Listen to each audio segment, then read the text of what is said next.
आप सभी को मेरी तरफ से जय हिंद। और आज का ये सैनिक सम्मेलन डीजी साहब के डायरेक्शन से कुछ वेलफेयर से रिलेटेड पॉइंट्स के बारे में है, जो डीजी साहब ने डिजायर किया कि इनको डायरेक्टली आप सब लोगों के बीच में पहुंचाया जाए। इससे पहले भी इन पॉइंट्स को आप लोगों को पहुंचाया है, बट उसमें इतना रिस्पॉन्स नहीं आया है। तो आज मेरा आपसे बात करने का जो उद्देश्य है, इन पॉइंट्स को दोबारा आप लोगों को बताना है, ताकि इस पर यथाउचित समय पर कार्रवाई की जा सके।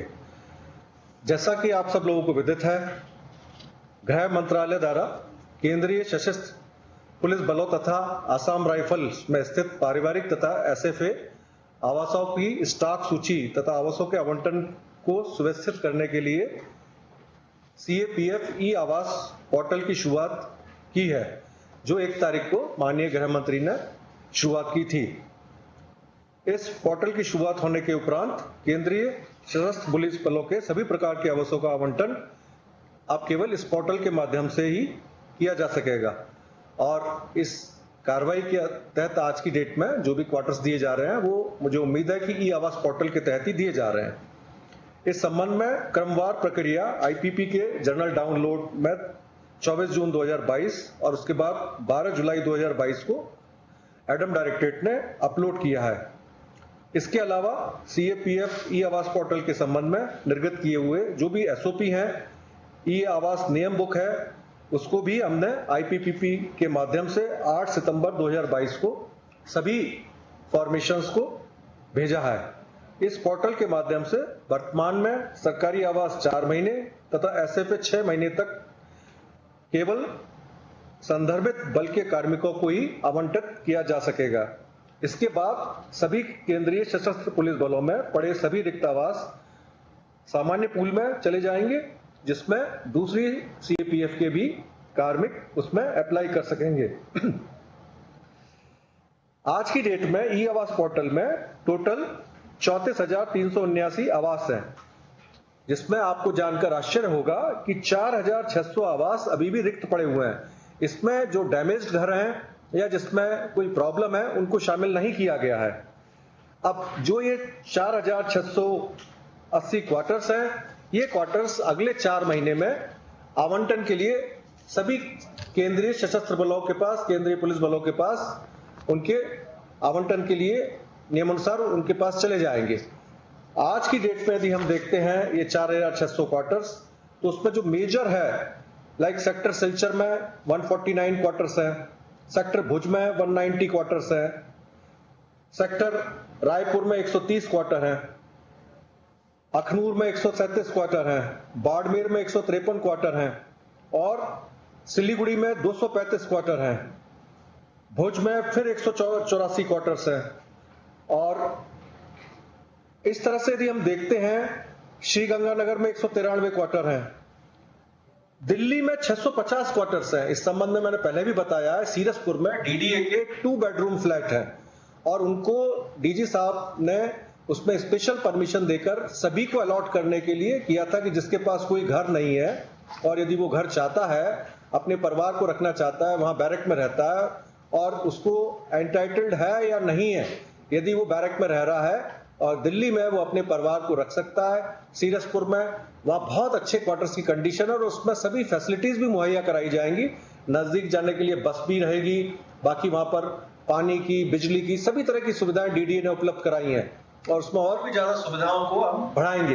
ये 650 क्वार्टर्स अभी भी सीरसपुर में खाली पड़े हुए हैं। और इसके अलावा मेजर जगह पे यदि हम देखते हैं तो 300 क्वार्टर कूच बिहार में खाली पड़े हुए हैं।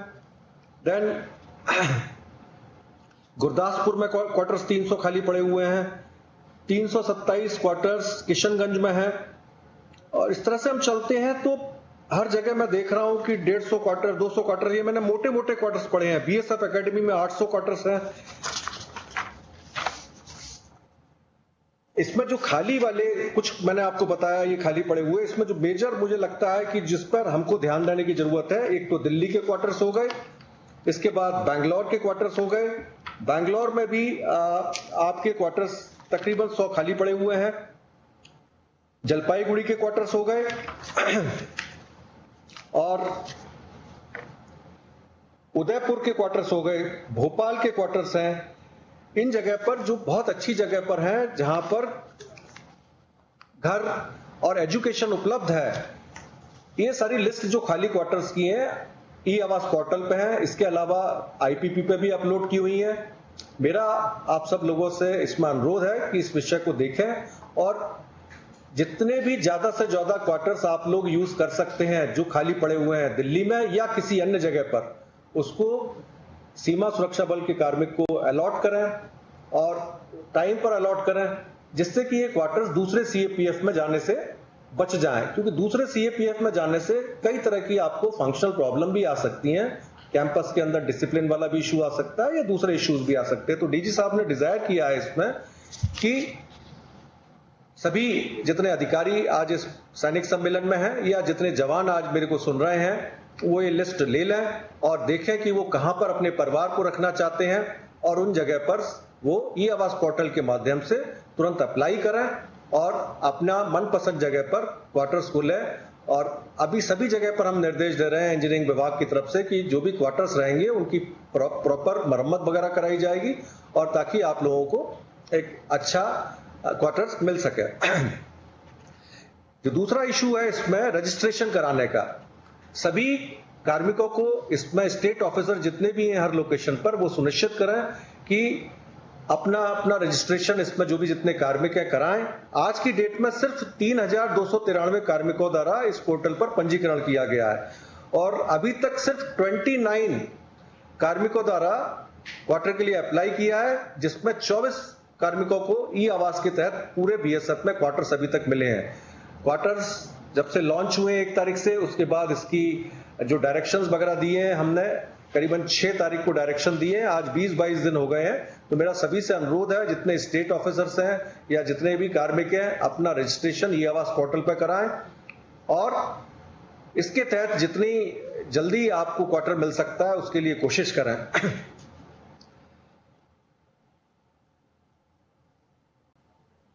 इसके अलावा CAPF ई आवास पोर्टल की शुरुआत होने के उपरांत विभिन्न वाहिनियों मुख्यालयों के द्वारा यह भी सूचित किया गया था कि उनके कैंपस में अवस्थित कुछ सरकारी आवास ऑफलाइन कार्मिकों को आवंटित किए हैं, किंतु ऑफलाइन आवंटित आवासों की जानकारी पोर्टल पर जरूर अपडेट करें, क्योंकि इसको यदि आपने अपडेट नहीं किया है तो वो क्वार्टर खाली माना जाएगा और 4 महीने के बाद वो एलिजिबल श्रेणी में आ जाएगा, जिसमें कोई भी CAPF का दूसरा कार्मिक अप्लाई कर सकता है। अभी NIC ने एक स्पेशल अरेंजमेंट के तहत 22 सितंबर शाम 5 बजे तक आपका जो सुविधा है इसको एक्टिवेट किया है।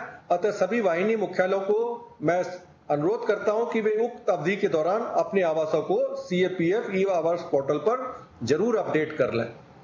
तो इस विषय पर थोड़ा ध्यान देने की जरूरत है। एक, जो घर खाली पड़े हुए हैं उन पर लोकेशन देखकर स्टेट ऑफिसर्स इसको सभी को सर्कुलेट कराएं, BOP तक हर जवान तक ये जानकारी मिले कि इतने घर इस लोकेशन पर खाली पड़े हुए हैं। और मेरा आप सब लोगों से अनुरोध हो कि जितना जल्दी जो भी आपकी मन पसंद लोकेशन है उस लोकेशन पर आप लोग अपने घर के लिए ई आवास पोर्टल के माध्यम से इस पर अप्लाई करें, जो बहुत ज्यादा जरूरी है। दूसरा एक इशू है एयर कोरियर सर्विस का। जैसे कि आपको मालूम है एयर कोरियर सर्विस जवानों के भलाई के लिए भारत सरकार गृह मंत्रालय द्वारा चालू की गई है और अभी इंडिगो इस सर्विस को ऑपरेट कर रहा है। इसमें जो रूट है वो दिल्ली श्रीनगर है, देन दूसरा रूट श्रीनगर जम्मू है, तीसरा लेह दिल्ली है, चौथा कोलकाता इम्फाल कोलकाता है, पांचवा कोलकाता अगरतला कोलकाता है और छठा रूट कोलकाता आइजोल सिलचर कोलकाता है और दिल्ली डिब्रूगढ़ गुवाहाटी और दिल्ली है। उसके अलावा एक ANO के लिए दिल्ली रायपुर जगदलपुर है और उसकी वापसी है। तो 8 रूट में इंडिगो एयर कोरियर सर्विस चलाती है और इसमें हमने जब हर महीने इसका कितनी ऑक्यूपेंसी हो रही है इसको हम लोग चेक करते हैं, क्योंकि इसके संबंध में गृह मंत्रालय में एक रिपोर्ट जाती है। तो हमने ये पाया है कि कोलकाता अगरतला कोलकाता, कोलकाता इम्फाल कोलकाता, कोलकाता आइजोल सिलचर कोलकाता, दिल्ली रायपुर, जगदलपुर रायपुर दिल्ली और दिल्ली डिब्रूगढ़ गुवाहाटी दिल्ली, इसमें इवन 50% भी ऑक्यूपेंसी नहीं बन रही है।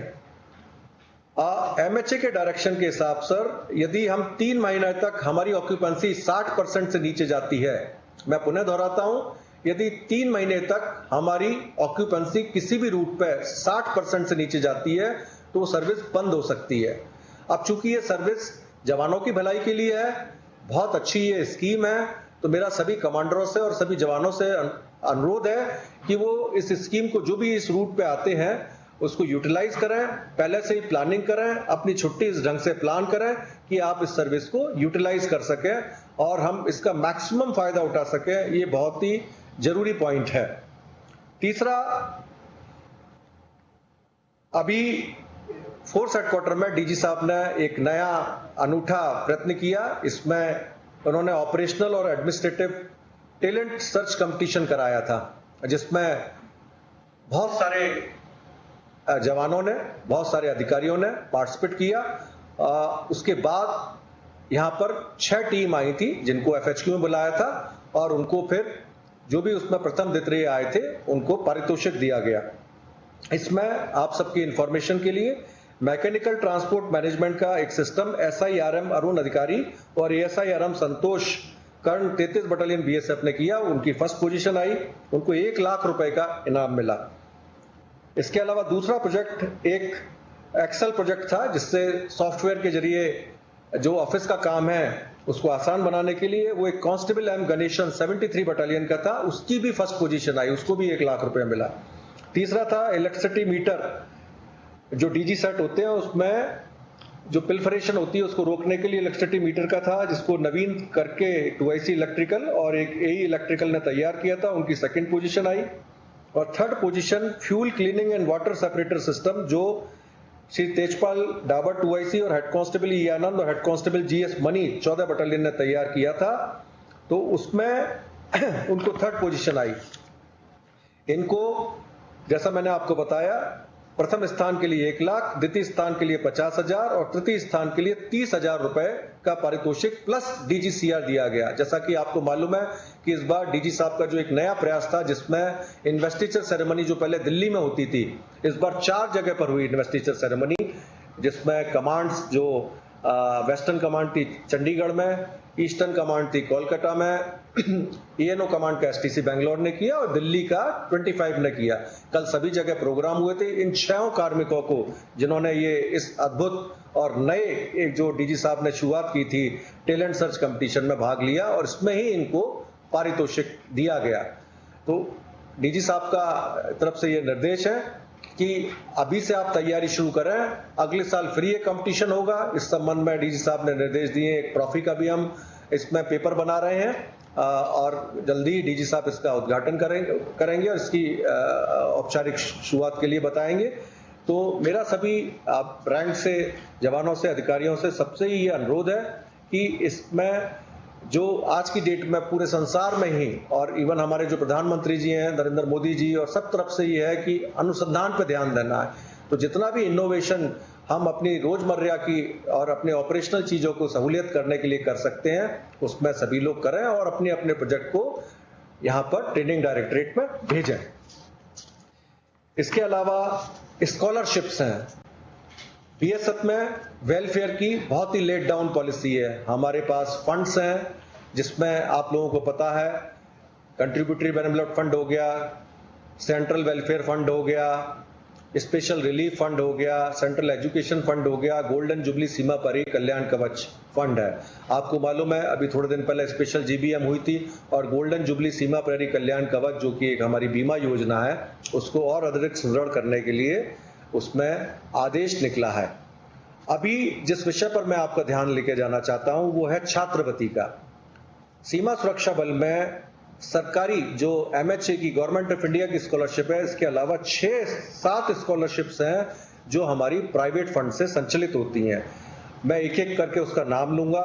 DG मेरिट स्कॉलरशिप, इसमें साल भर के अंदर 300 स्कॉलरशिप दी जा सकती हैं और इसकी एलिजिबिलिटी होती है कि बच्चे के 85% मार्क्स और ऊपर 10+2 लेवल पे आने चाहिए और इसमें एक बार में 15,000 रुपए का पेमेंट मिलता है। इसकी लास्ट डेट वैसे अक्टूबर है।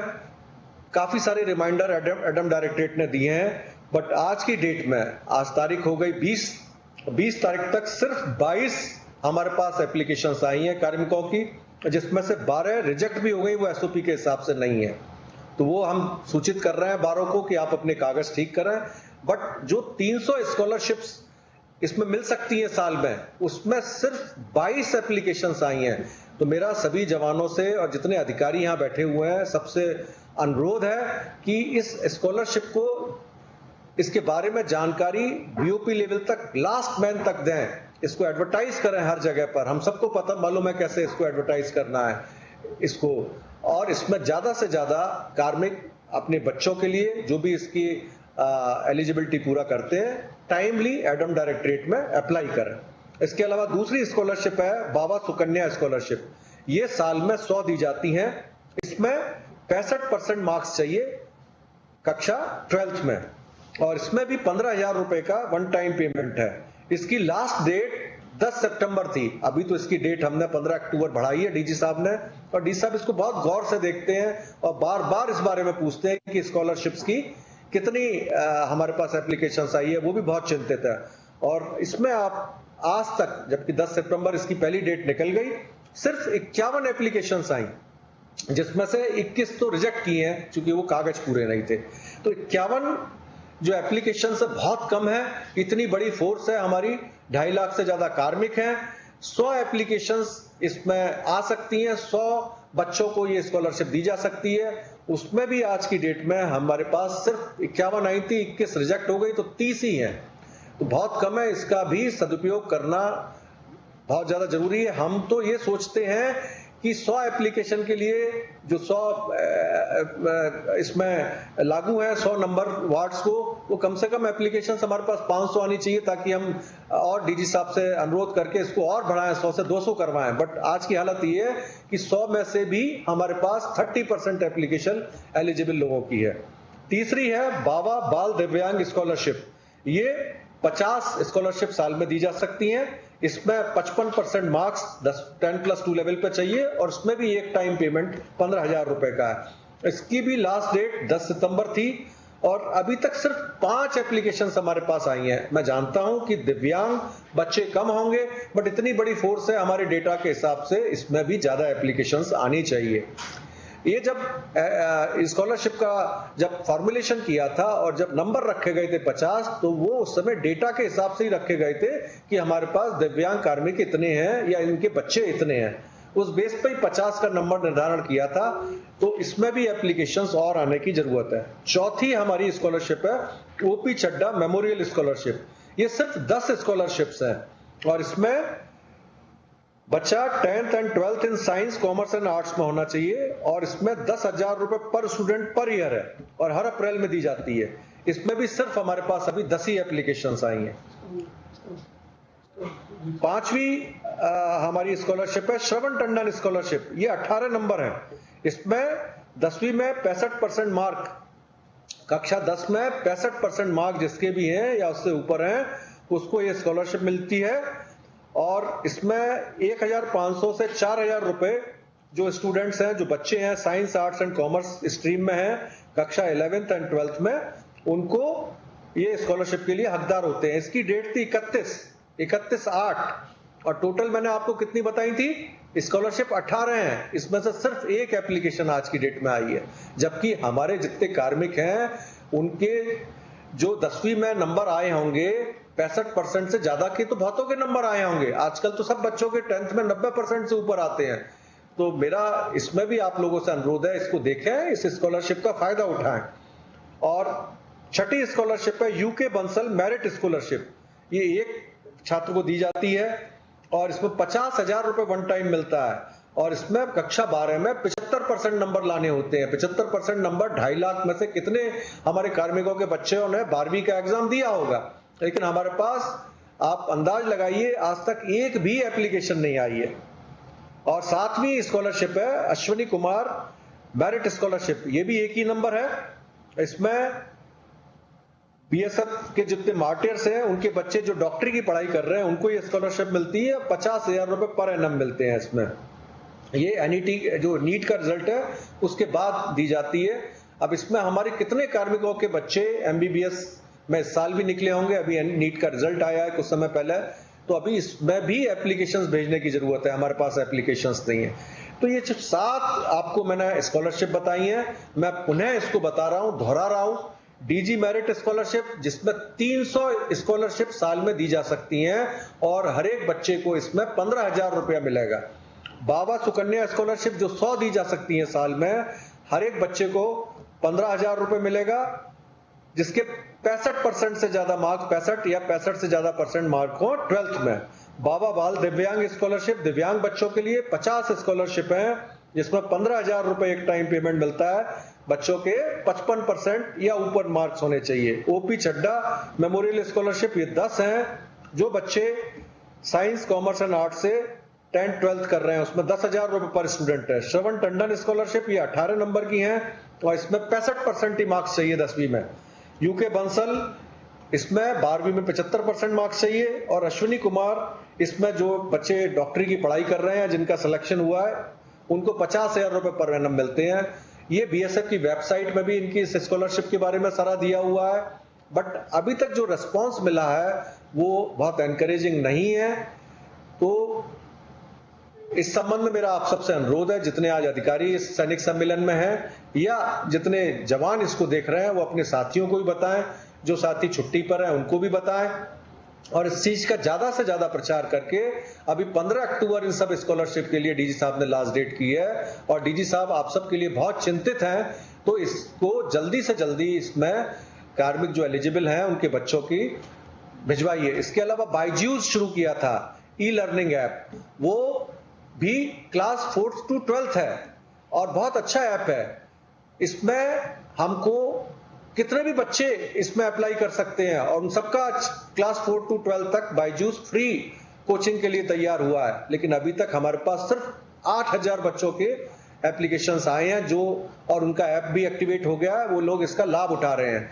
तो बायजूस स्कॉलरशिप को भी आप, जो बायजूस का ई लर्निंग ऐप है, इस संबंध में खूब प्रचार करें। बीओपी तक जो कार्मिक छुट्टी पे हैं, परिवार कल्याण केंद्र के थ्रू, बाबा के थ्रू, सभी जगह बताएं। और मेरा सभी कमांडरों से इसमें अनुरोध है कि अपने बाबा जो भी आपकी संस्था है आपकी रेस्पेक्टिव फॉर्मेशन में, उनको भी एंगेज करें और सारी स्कॉलरशिप्स के बारे में और ये बायजूस ई लर्निंग ऐप के बारे में प्रहरी संगणियों की तरफ से, जो हमारे कार्मिकों की वाइफ्स होती हैं, उनकी तरफ से भी इसमें खूब प्रचार कराएं ताकि ज्यादा से ज्यादा बच्चे इसका लाभ उठा सके। चूंकि कार्मिक हो सकता है बॉर्डर पर वो नहीं होता, उसको जानता हो, तो इसको परिवार कल्याण केंद्र बाबा की तरफ से इसको खूब प्रचार कराएं। इसके अलावा 2-3 चीजें और हैं। एक हमारे पीआईएमएस, जो हमारे पीएमआईएस डाटा है, इसको अपडेट करने का इस संबंध में बहुत निर्देश निकले हुए हैं। हमारा जो कार्मिक डायरेक्टरेट है उसने काफी निर्देश निकाले हैं। आईजी पर साहब ने इसमें सभी हेड ऑफ द ऑफिस को चिट्ठी भी लिखी है 3-4 महीने पहले। और डेली बेसिस पे जो रैंडम चेकिंग होती है उसमें भी जब हम चेक करते हैं तो बहुत सारी शॉर्ट कमिंग्स मिल रही हैं पर्स डायरेक्टरेट को। तो मेरा इसमें सभी कमांडरों से अनुरोध है, जितने भी ऑफिसर्स यहाँ पर हैं और जितने जवान हैं, अधिकारियों को मेरा अनुरोध है कि वो इसको पीएमआईएस डाटा को ठीक कराएं, क्योंकि अभी बहुत सारी चीजें पीएमआईएस से लिंक्ड हो रही हैं। अभी पोस्टिंग ट्रांसफर के लिए ई पोस्टिंग ट्रांसफर हो गया, इसके अलावा सीएलएमएस हो गया, बहुत सारी स्कीम, ई आवास हो गया, आपका जो ट्रेनिंग का है ऐप वो है, और इसके अलावा एक ऐप और बन रहा है बीएसएफ के लिए जिसका आज डीजी साहब ने उसको देखा था, उसमें उसको और इम्प्रूव करने के लिए निर्देश दिए हैं, जो आईसीटी डायरेक्टरेट तैयार करा रहा है। वो ऐप कोई भी कार्मिक अपना जो उसका रजिस्टर्ड मोबाइल है, जो भी उसने बीएसएफ को अपने फॉर्मेशन में दिया है, उसमें वो डाउनलोड कर पाएगा और उससे उसको सब जानकारी मिलेगी, जिसमें उसको अपना उसका छुट्टी का रिकॉर्ड, उसकी पे स्लिप, उसका बायोडेटा, उसका जीपीएफ और जितने सर्कुलर निकलते हैं, जितनी मैंने बताई आपको वेलफेयर स्कीम या इसके अलावा जितनी भी वेलफेयर स्कीम्स हैं, स्कॉलरशिप्स हैं, मेडल्स हैं, रिक्रूटमेंट रूल्स हैं और जितने डेपुटेशन के बारे में जानकारी आती हैं और आपकी जितनी स्कीम्स हैं, आयुष्मान भारत, ई आवास, एमएचए की वेबसाइट, सीपी ग्राम, और बीएसएफ की जितनी चीजें हैं वो सभी इसी ऐप में इनका समावेश होगा और इससे बहुत सुविधाजनक रहेगा। आपके मोबाइल पे चीज होगी, आप छुट्टी के लिए भी उसी ऐप के थ्रू अप्लाई कर पाएंगे, आपको स्कॉलरशिप लेनी है उस ऐप के थ्रू अप्लाई कर पाएंगे। एक आध महीने में डीजी साहब उसका विमोचन करेंगे। उन्होंने काफी इस संबंध में वो फर्क कर रहे हैं। आईसीटी डायरेक्टरेट इसमें बहुत तेज गति से काम कर रहा है। तो मेरा इसमें जो आप लोगों से अनुरोध है कि जो पीएमआईएस डेटा है उसको आप अपडेट करें, हर कार्मिक अपना पीएमआईएस डेटा को ढंग से देखे, उसको साइन करें। जितने ऑफिसर्स हैं वो उन सबका, जितने कार्मिकों का पीएमआईएस डेटा अपडेट करके उसकी फॉर्मेशन को दे। इवन जो कार्मिक अटैचमेंट पे हैं उनका भी उसमें लेखा जोखा आना चाहिए। यही चंद एक पॉइंट डीजी साहब की तरफ से मैंने आपको बताए हैं। मेरा आप सब लोगों से गुजारिश है इन पॉइंट्स पर ध्यान दें और एक ठोस रणनीति के अनुरूप टाइम बाउंड मैनर में इस पर रेस्पॉन्स दें।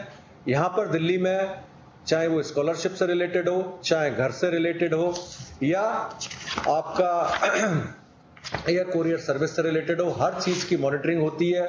और इसमें अभी प्रयत्न यही रह रहे हैं कि कितना इन सारी सुविधाओं को या और अन्य सुविधाओं को आपके लिए जोड़ा जाए, ताकि आपका जो एडमिनिस्ट्रेटिव वर्क हो वो उसमें ईज ऑफ डूइंग बिजनेस या उसमें आसानी रहे। इन्हीं शब्दों के साथ मैं अपना आज का जो सैनिक सम्मेलन है इसको समाप्त करता हूं, जो डीजी साहब की तरफ से किया गया था। जय हिंद, थैंक यू।